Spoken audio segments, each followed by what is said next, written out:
ચલવાડા ગામમાં દારૂનું દૂષણ બંધ કરાવવા મહિલાઓ અને પુરુષો આવ્યા બહાર. ગામને વ્યસન મુક્ત બનાવવા ગ્રામજનોએ અભિયાન કર્યું શરૂ. ગામમાં મહિલાઓ અને પુરુષો એકઠા થઈ દારૂ બંધ કરાવવાના લગાવ્યા નારા. 5 દિવસમાં ગામમાં દારૂ બંધ કરવા પોલીસને અલ્ટિમેટમ. દારૂ બંધ નહીં થાય તો ઉગ્ર આંદોલનની આપી ચીમકી.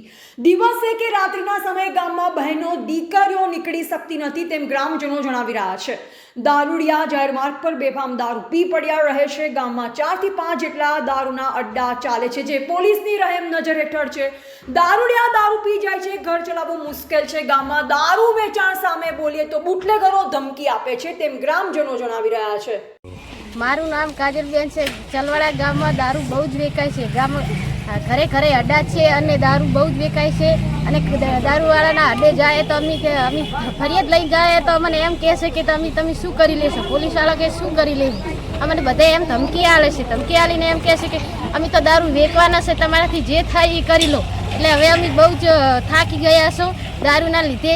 તો હવે અમારા ગામમાં ચલવાડા ગામમાં દારૂ બંધ કરવાનો છે કે નહીં, 5 દિવસની અંદર અમારા ગામમાં રજૂઆત થવી જોઈએ કે ચલવાડા ગામમાં દારૂ બંધ થવો જોઈએ. નક્કીતર અમે બીજા આગળ વધીને કચેરીમાં જઈને અમે દારૂ બંધ કરાવીને અને આ રજૂઆત કરશો. અમારા ગામમાં ચલવાડા ગામમાં દારૂ બંધ થવો જોઈએ. બપોર ગમે ત્યારે પડતા રખડતા હોય છે, બધાને હેરાન કરતા હોય છે. ગામની મહિલાઓને કે કોઈને બહાર નીકળવું હોય તો પણ છેડતીને બધું કરતા હોય છે, પણ કોઈ પણ વ્યક્તિ આગળ આવતા નથી. ગામની આ રજૂઆત છે. દરેક સમાજના યુવાનો અહીંયા દારૂ પીને ફરતા હોય છે અને મહિલાઓને હેરાન કરતા હોય છે. પોલીસવાળાને વારંવાર રજૂઆત કરવા છતાં પણ કોઈ પણ પ્રકારની અહીંયા આગળ મદદ કરવામાં આવતી નથી હાલની તારીખની અંદર. તો જો ટૂંક સમયની અંદર અહીંયા દારૂ બંધ નહીં થાય અને ગામની અંદર મિનિમમ ઓછામાં ઓછા ગણો તો હાલની અંદર 5 થી 7 અડ્ડાઓ ચાલુ છે અને ખુલ્લેઆમ દારૂ વેચાય છે. પોલીસવાળા આવે છે, રોજ આવે છે, પણ કોઈ પ્રકારનો એમને બેફામ દારૂ વેચી રહ્યા છે. પણ વારંવાર રજૂઆત કરવા છતાં પણ એમના ઉપર કોઈ કાર્યવાહી કરવામાં નથી આવતી.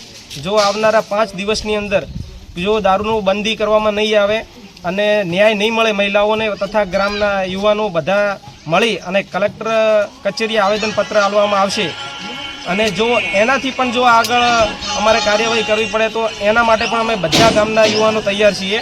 કારણ કે વારંવાર રજૂઆત કરવા છતાં પણ કોઈ પોલીસ અધિકારી કે કોઈ પણ વ્યક્તિ આનો કોઈ કાર્યવાહી કરતું નથી કે કોઈ પણ પગલાં લેવામાં આવતા નથી. સોમાભાઈ મેવાભાઈ, ગામ ચલવાડાના વતની છું. લગભગ છેલ્લા ઘણા સમયથી મારા ગામની અંદર દારૂ વેચાય અને લગભગ હમણાં પણ ભૂતકાળમાં એક 25 લાખનો વિદેશી દારૂ પકડાણો હતો. હિટલિસ્ટમાં તો છે જ મારું ગામ, બરાબર. ઘણા સમયથી ગામ લોકોની રજૂઆત છે કે દારૂ બંધ કરવામાં આવે, પણ દારૂ બંધ થતો નથી. અત્યારે જે દારૂ પીવાથી જે લોકોને ત્રાસ છે એમાં આ મહિલાઓ બધી ભેગી થઈ છે. એમને એમના પતિઓ દારૂ પીને હેરાન કરે છે, બહુ હેરાન કરે છે. આના માટે લગભગ ઘણી વખત મૌખિક રજૂઆત કરવામાં આવી છે પોલીસમાં, બીજે ત્રીજે, પણ એની કોઈ કાર્યવાહી થતી નથી. એટલે અમારી ગામ લોકોની તેમજ આ બધા અમારા જે આ પીડિત મહિલાઓની બધાની એક જ રજૂઆત છે કે જો દારૂ બંધ કરવામાં નહીં આવે તો અમે બધા ગાંધી ચિંધ્યા રાહના માર્ગે નીકળી અને માન્ય શ્રી કલેક્ટરશ્રીના કચેરીએ આવી અને ત્યાં આગળ અમારા ધામા નાખશું બધા બાળ બચ્ચો સાથે. અને ત્યાં આગળ અમને કોઈ પણ પ્રકારની જે અમારી જરૂરિયાત છે એ પ્રમાણે અમને વ્યવસ્થા કરી આપે કલેક્ટર સાહેબ શ્રી, ત્યાં આગળ અમે રહીશું. કારણ કે અહીંયા દારૂ બંધ નહીં થાય તો અમારું રહેવું મુશ્કેલ છે.